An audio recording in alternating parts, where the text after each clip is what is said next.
बिस्मिल्लाहिर्रहमानिर्रहीम। क़ाल नबी सल्लल्लाहु अलैहि वसल्लम अत्तहुर निस्फुल ईमान। काबिल सद एहतराम ढेर इज्जतमंदो संग چې تاسو ته معلومه ده وخت په وخت باندې چې څه مسله راشي نو د هغې متعلق زمونږ سرکاري محکمې اقدام کوي.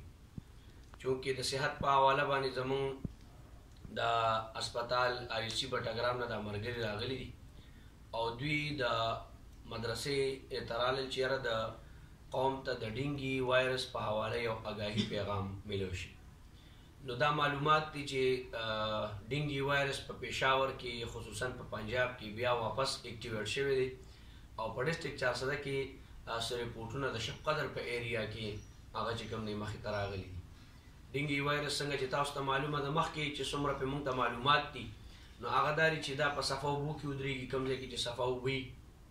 مطلب یو کور کې کولري یا مطلب چې AC ویل ته کومې اوبه ولاړې وي یا اسې چمن کې کومې بنګلې پرتې وي نو هغې کې مطلب لري چې اوبه وي یا داسې نور ځینو کې چې کوم ډنډونه منډونه ولاړې دا په صفه اوبو کې افزایش نسل کوي او په یو وخت کې انتهایی زیات بچي راوړي. لہذا که دا څوک وخوري نو د په بدن کې دردونه پیدا کېږي، جوړونو کې دردونه پیدا کېږي، د سترګو کې هم درد پیدا کېږي، انتهایی تیزه تبه وغیره علامات. یو زموږ درخواست دا دی که داسې قسمه حالات چاته پیښ شي نو فوراً دی هغه چې کوم دی اسپتال ته راځي چې هغې زر زر علاج کېږي او کني نو کم سے کم د خپلې علاقې د خپل کور د خپلې حجرې د خپل چمن د دې صفایي کول پکار دي چې یاره دا شی چې کوم دی زیات نشي او زموږ د علاقې ته نقصان ونه رسي. ځکه که موږ دی کې بې احتیاطي وکړو نو زموږ به ډېر لوی خلک د مرګ خولې ته لاړ شي. لہذا زموږ درخواست دی د دې ځای نه او دا زموږ جامعه قاسمیه بټګرام ده دلته چې څه ایشو پیدا شي